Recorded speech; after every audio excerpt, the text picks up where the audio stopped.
Welcome to Fouts Boxing Theory. In this video, we're going to be taking a look at Terence Crawford versus Israel Madrimov in a look with an eye from the Canelo Alvarez perspective. We're going to be looking for flaws, looking for things to take advantage of, and ways that he's going to be interacting with Terence Crawford. Now, Israel Madrimov is a little bit faster, okay, but this fight was a lot closer than I remember. If you guys want to watch the full fight film study of this or of the previous fight film study of Canelo versus School or Ryan or Tio or this or that or any of the biggest fights of the last 7 years, check out the Patreon. There's a free 7-day trial. It's $10 a month. After that, $10 to sign up. There's thousands of videos, okay? Or if you want coaching, you need someone to look at your training footage, teach you how to do all this stuff, teach you how to do what School did to Canelo, but also hit him, set traps, step around him, circle, and give him an ass whooping with all the drills, over 100 drills. Check out the Discord.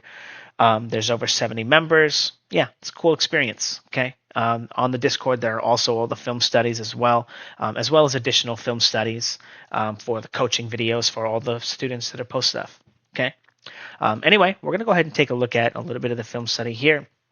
Right off the bat, we have Israel Madrimov getting on the line. He's going to get up here, boom, give him a little first contact, and then break into this little jab to the body here. Now, Canelo is not a jab to the body kind of guy, but he is a stepping hook to the body kind of guy. And I want to point out that while Crawford does make a lot of adjustments, and he is going to wind up landing some good right-hand counters to take this away. It doesn't matter if you counter them, all of them, in like, say you're really good at countering after the 6th round.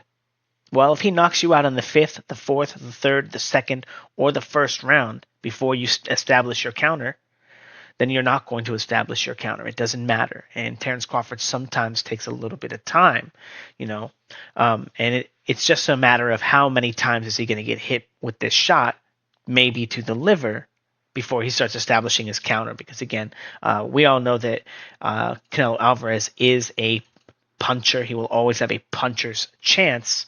Kind of, he's not the biggest puncher. He's an okay puncher. Okay.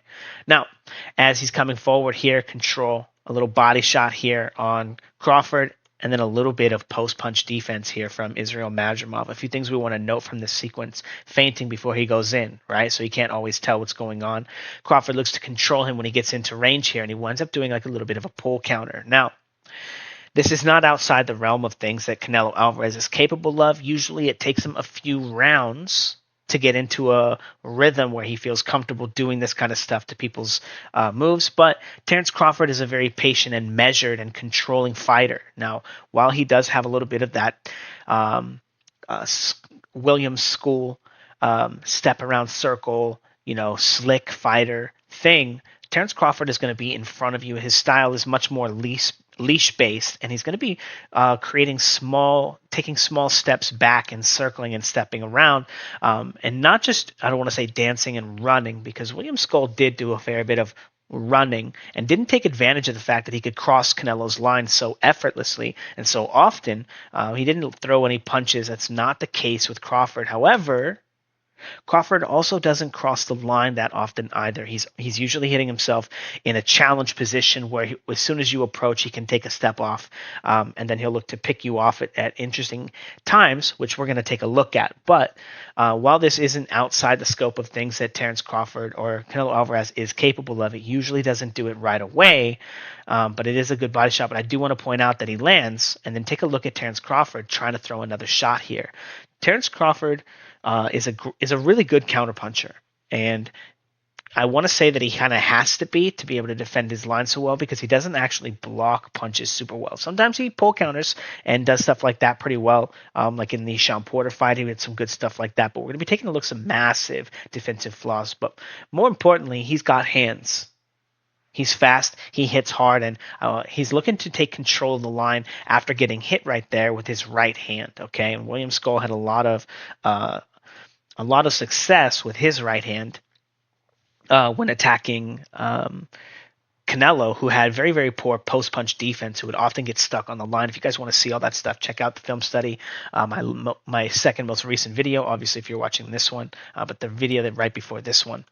Now, he also had a lot of trouble reading the rear hand here. Okay, Madrimov would make a habit of being able to sometimes cross the line without doing anything. And while this one's not exactly landing, Terence Crawford would often get hit by this shot a lot, and we're going to see some of those as the film study goes on.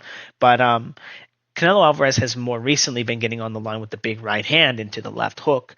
But again, I want to point out the counter coming from Terence Crawford. Okay, and this is going to be one of those things that if Canelo Alvarez isn't getting a lot of value out of his shots early and discouraging the counters, or landing them and then hitting them and getting value and knocking Terence Crawford out before Terence Crawford starts getting value out of his, and making Canelo not feel comfortable fighting. Because, again, he didn't want to jump on the line of William Skull either, because he kept getting hit.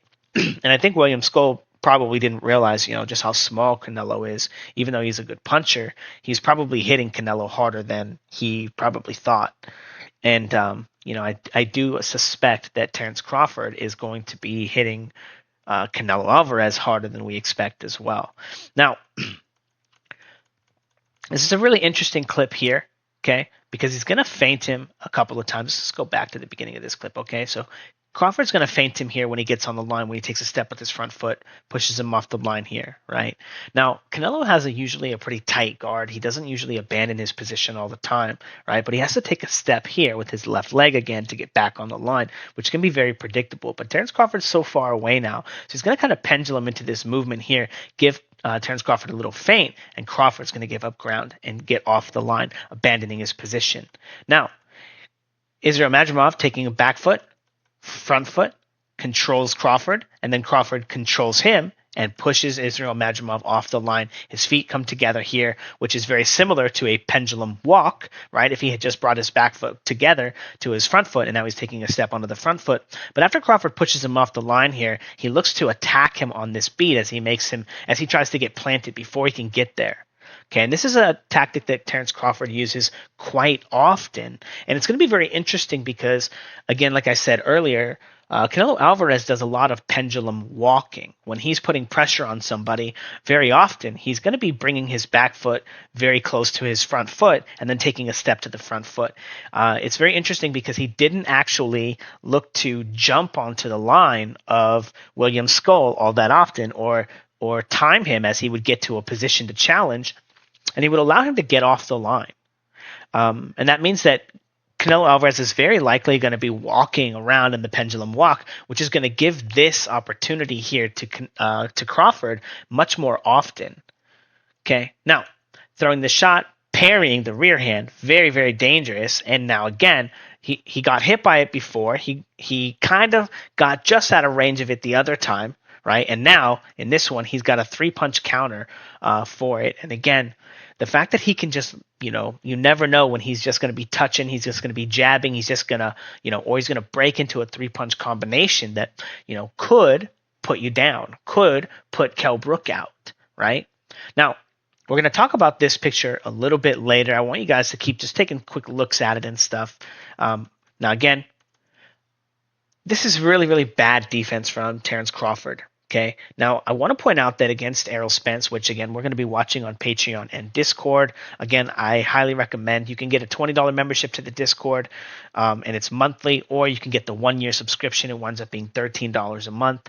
And I'm also, if you've got a 1-year membership, I'm probably going to treat you a little differently, expecting you to stay, get a lot out of it, and I guarantee you'll be a completely different person by the end of the year, completely different fighter.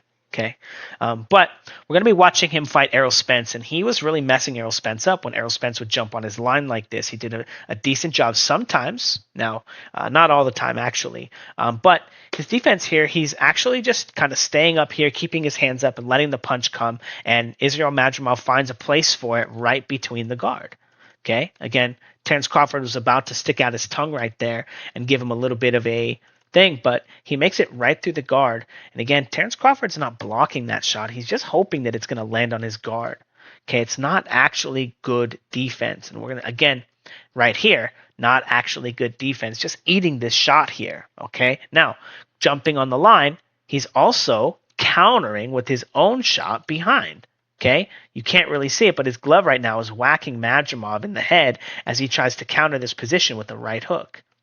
Okay, see there? Boom, you can see his glove right there. Finally caught the right frame. But again, eating the shot first. Now I want to say a few things about Terence Crawford. It's very interesting because oftentimes he'll kind of chill. He'll be really, really, really relaxed. He'll be hanging out, not doing a lot. Here he is challenging him in the corner. He's stopped leashing. He stopped controlling. He stopped moving around. He's going to be in this little position, challenge him on the line, and then move, right? Here he is. He's going to start juking. Boom, juke him this way, create a little bit of space, step around. Now, take a look at this position here. What is it that we all think that Israel Madrimov is about to do right now? What do we think he's going to do? Yes, exactly. He's going to throw a left hook, right? He's going to get into a position where he can. But as he gets to the front foot, Terence Crawford cuts him off here. He recognizes that he's about to explode onto the line with this move. He can see his rhythm, front foot, back foot, and he's about to take a step onto the front foot to try to cut the ring off, which is one of those places where Terence Crawford is going to be weak to Canelo if a left hook comes here. Look at his elbow here, right? Again, Terence Crawford doesn't have the greatest guard. He's got fast hands. He hits hard. He's a better striker than anyone that he's fought before. And now he's going to be fighting someone who can kind of match him on first contact a little bit. Okay? A little bit on first contact. And his guard is going to be a little bit more important in this fight.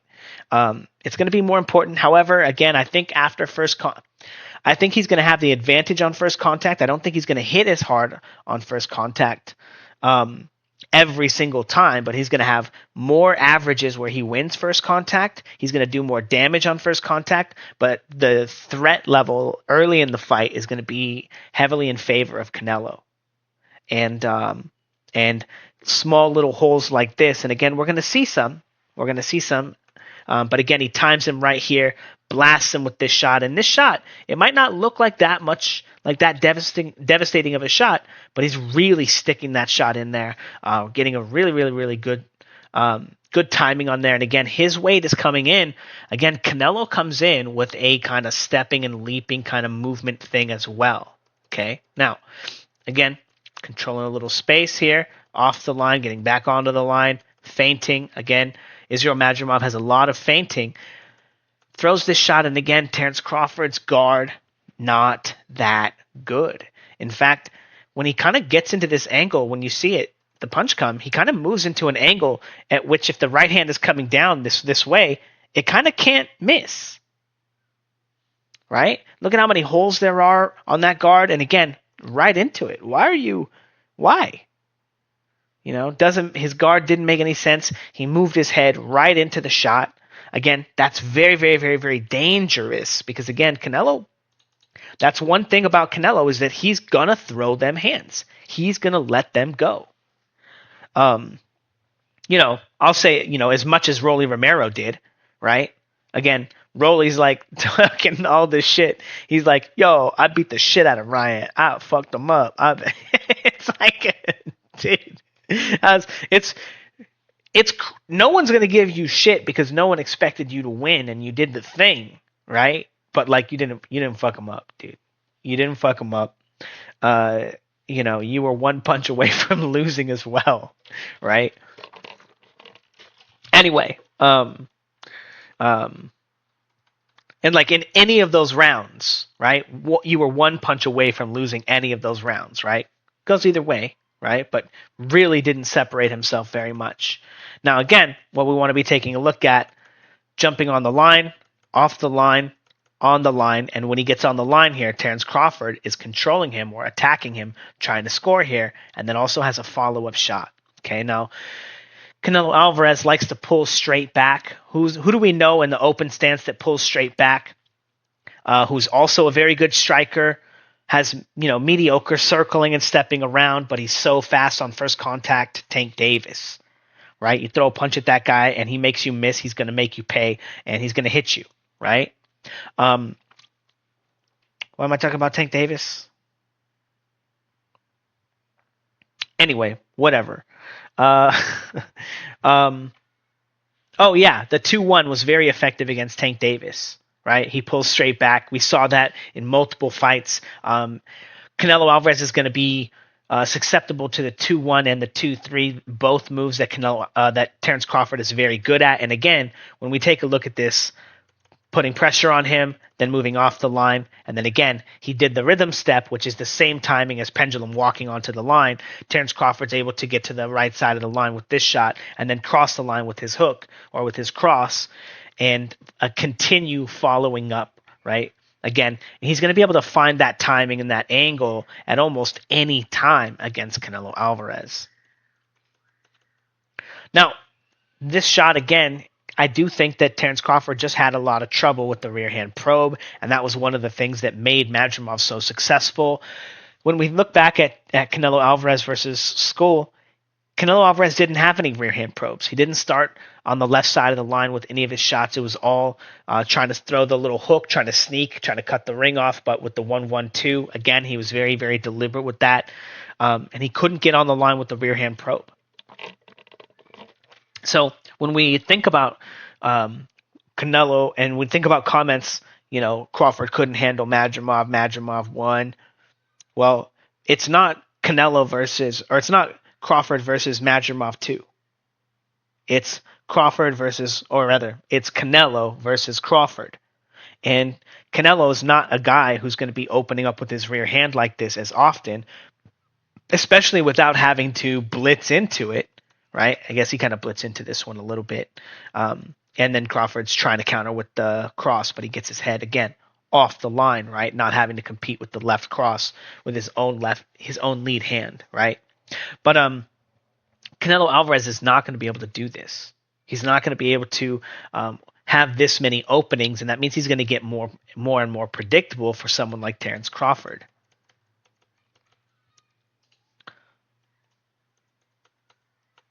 1-2, controlling Crawford. Crawford pulling straight back, and again, he's ready to play, and then he pendulums forward, and then just blitzes into this rear hand again. Terence Crawford just showing that, number one, in the open stance, parrying the rear hand is just incredibly dangerous. It's incredibly dangerous because if you miss your timing, he's going to hit you, and if it's a hook, he's going to hit you. And here's Terence Crawford trying to stay in a position where he can kind of parry and get control of the rear hand like this, but allowing the rear hand to just get right through. And even though Canelo, again, is not a rear hand, pro, he's not doing this move all the time. He's not sneaky. He's not as deliberate, and he can't plant it as well as Madrimov. He can still use this to his advantage, right? If he can get on the line and hit him with some 2-3s, if he can score enough, but again, we want to think about this. This is how the Madrimov fight went with Crawford. That's not who Canelo is, right? And those were his best moves. Controlling him. Now, this is very interesting because Canelo Alvarez likes to counter with a stepping jab. Here he just controlled him on the outside because he's kind of getting pieced up. Pull counters the thing as he's stepping, and he comes in with the body shot here. Now, Canelo Alvarez very, very, very commonly uses a stepping jab as he's coming forward. All of those things are going to be things that Terence Crawford can time and take advantage of and bait. Now, again, Israel Madrimov just caught Terence Crawford with a shot a few seconds ago in this fight. And now Terence Crawford is going to use his little sneaking timing, right? His very, very, very sneaky timing here as he's pendulum walking. He's bringing his feet close together. He's going to take that step to the front foot, and he's going to try to blitz in and time him right here on the inside of Madrimov's shot. Really, really, really fast, really, really, really quick shot. And then again, following it up. Again, this is a very sneaky shot, and being able to drag Canelo Alvarez around and seeing how few times Canelo Alvarez actually looked to interact with Terence Crawford or William Skull shows that he's not going to be able to control Terence Crawford on the front foot that many beats either. Although he does have, I want to say, like a little bit better guard than Madrimov. He's not as fast and I don't want to say awkward, right? But he's not getting to the line as often as Madrimov. And Madrimov is, getting there more unpredictable. He's feinting, controlling the line more. Again, this is not a bad guard from Madrimov either. But on average, I do think Canelo usually has a better guard. Now, again, control that shot. He baited that shot. He's parrying this counter and then countering. And again, like I talked about at the beginning, I don't think Canelo is, number one, a right hand countering fighter. He does have one of those. He got Billy Joe Saunders with it. And it does take him a few rounds to get it going, but Madrimov was getting Crawford with some of that stuff, and here's Crawford pull countering those shots that are supposed to be countering his pull counters or countering his probes. So all the little work that Crawford was doing in the beginning that would let Canelo in the fight, if Crawford's not just getting on the line and and just blasting him, again, is going to allow Canelo to participate in the counterpunching part of the fight much sooner. But then once he does, again, Crawford's showing that he's on a higher level. Here he is countering Madrimov and finding opportunities to throw combinations,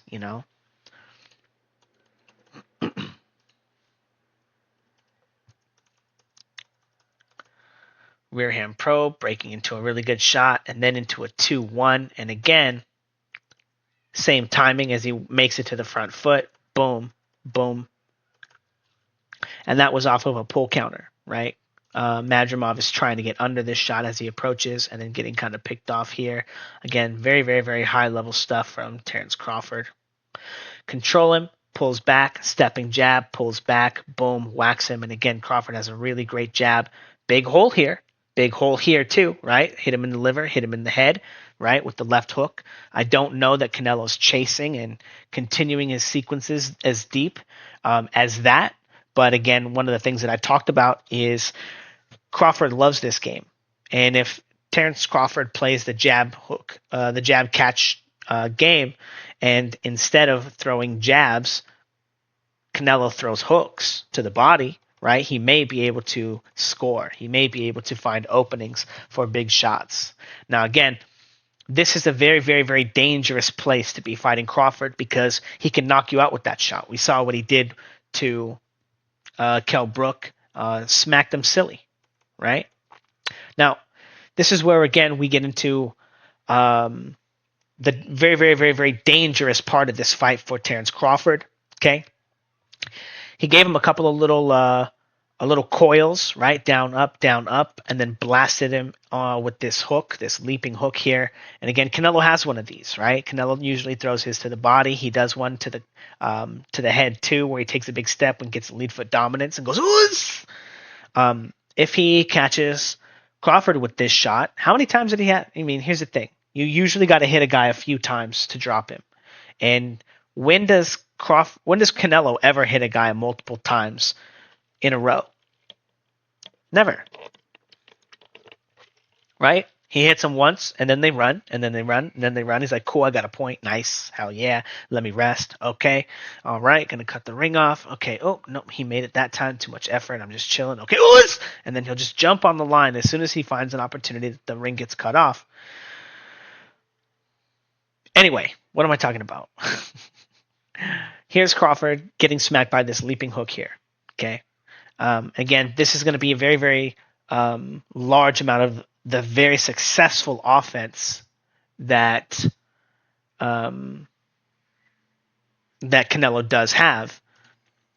And it's a huge weakness, again, from what I said about just putting his hands up, hoping the defense works. His head is just sitting straight in the line. He's not trying to peel or do anything. Again, it's just a very, very, very, very, very bad defense here. Now, again, getting the counters, right? Trying to use that jab to bait that shot. Here he is. Again, it's not a straight punch this time. It winds up being a rounded punch. Boom, right? And he's coiling.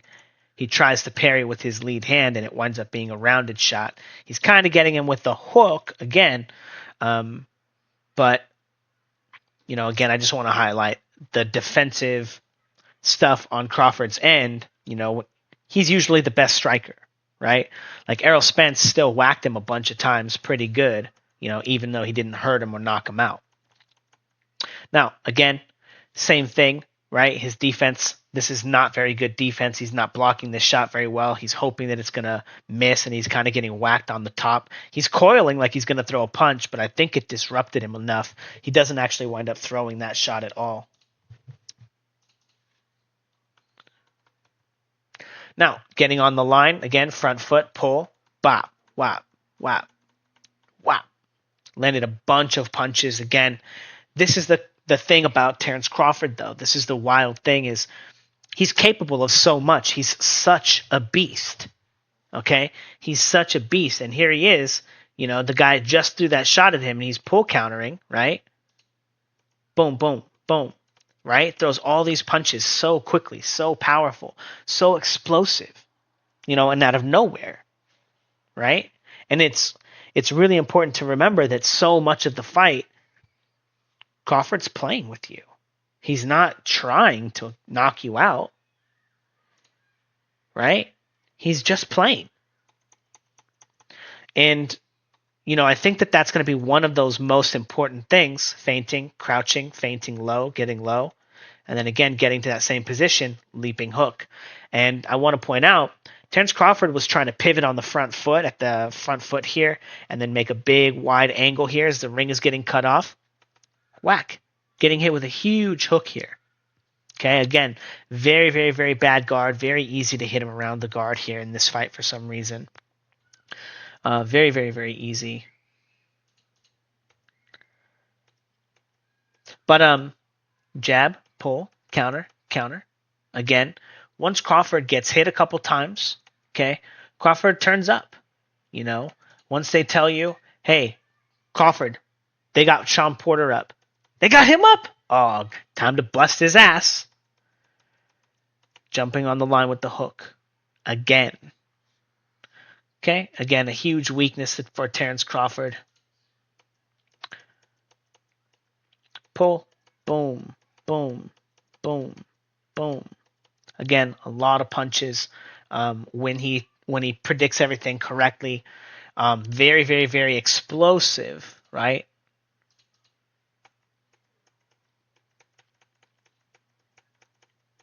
And then again, that leaping left hook from Madrimov here. These are big shots from Madrimov. These are big shots. Madrimov has a lot of KOs.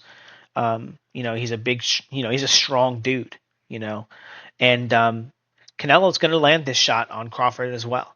There's nothing that he can kind of do. But I want to point out here that Terence Crawford looks bigger than Canelo Alvarez. These are both little guys, right?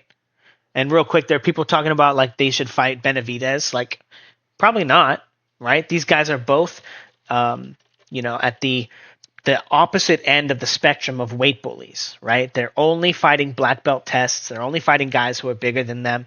And Benavidez is not just bigger than them, but he's also bigger than everyone else in the division. So he's like what Errol Spence was, right? He's the weight bully of the division. He's good. He's a weight bully at the moment, but he's still good, But there's no point in them fighting, in the they're fake in the same weight division, right? But Canelo shouldn't have been allowed to hold on to the titles, right? Like when Roy Jones won titles and at heavyweight, he's not beating all the heavyweights, right? He like found one random one. He's like, hell yeah, let me see if I can snipe that title. Dope. Hell yeah, let me add another weight division. Yeah, now I'm the champion. MP8, right? Whatever it is. But anyway, Crawford looks bigger than Canelo. For these two small guys, he has more reach. This is a really, really, really big thing here. He's getting to put on weight this whole next year. He's not fighting this year. He's taking like the whole year off, which is crazy. Maybe they should have him fight Conor Benn in the meantime. No, I guess they don't have enough time now.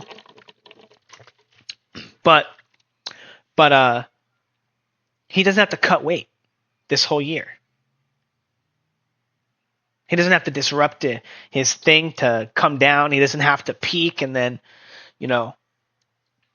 he has a whole year of just getting stronger, putting on that 168 muscle, training.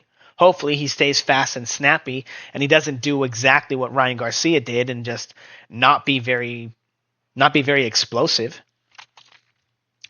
But he's bigger than Canelo Alvarez. He's bigger than him. Look at his shoulders are higher, right? Now, I don't know what kind of shoes he's wearing. I don't know if he's got big, huge heeled shoes on or this or that, but he looks bigger. He looks bigger than Canelo. Now, Crawford's in there having a good time. He likes to fight. He's going to be in there hanging out, chilling, testing his skills, having fun. He's going to be doing all that stuff. And then Canelo Alvarez is going to be moving around, having fun, chilling, and then he's going to go, Oosh! And he's going to whack him as goddamn hard as he can. And we're going to see if Terence Crawford is hurt. And then Terence Crawford's like, okay, now I got to go score some goddamn points. Okay? And he's going to try to go hit Canelo Alvarez. And then Canelo Alvarez is going to have to hit him back. But Canelo Alvarez uses a ton of energy to fight. He uses a ton of energy. He doesn't have a gas tank at all. He's going to throw some punches back. And then Crawford's going to be like, okay, boy, I'm coming to get those punches too. Whack, whack, whack. And then Canelo's not going to do anything because he's tired. And then Crawford's going to be like, hell yeah, now I got to put myself, I really got to win this round. Whack, whack, whack. And then he's going to be like, wait, what the hell is he not doing anything? Whack, whack, whack. And we're going to realize that Crawford was tired, Canelo was tired, and he's just going to get stopped. At some point, that pattern is going to happen in the fight. That's exactly what I think. And I think it's going to be earlier than we think in the fight. I think, and when it happens, right, it's going to be just a beatdown. What happens when a rock? No. What happens when a something meets an immovable object? I don't know. Whatever that thing is. Being stuck between a rock and a hard place? Is that what I was saying? I don't know what the hell I'm talking about. But all Canelo can do is come forward and throw hard punches. And it's gonna work for as long as Crawford lets it work. Now, once it works once and Crawford needs those points back, there are two things that can happen. Canelo can outbox him for a couple sequences in a row and hurt Crawford and stop him. Or he can get outboxed and get hurt. And then accidentally tell on himself and for being gassed and get stopped. But I think it's kind of inevitable because Canelo doesn't know how to play, I don't want to say play patty cake. He's not carrying anybody. When he throws his punches, he throws them as hard as he can. He scores with, big, huge bombs. And Crawford is going to have to get those points back by landing big, huge bombs. And then once they start landing big, huge bombs, I think Crawford's going to take over. I think he'll be able to do it more consistently in the fight. He'll use less energy. Yeah. Anyway, let me know what you guys think in the comments below. I'm going to be taking the weekend off. Probably no comments, no nothing like this. So let me know what you guys think in the comments below. And I'll be back to roast you suckers later. Yeah. Also, if fuck it.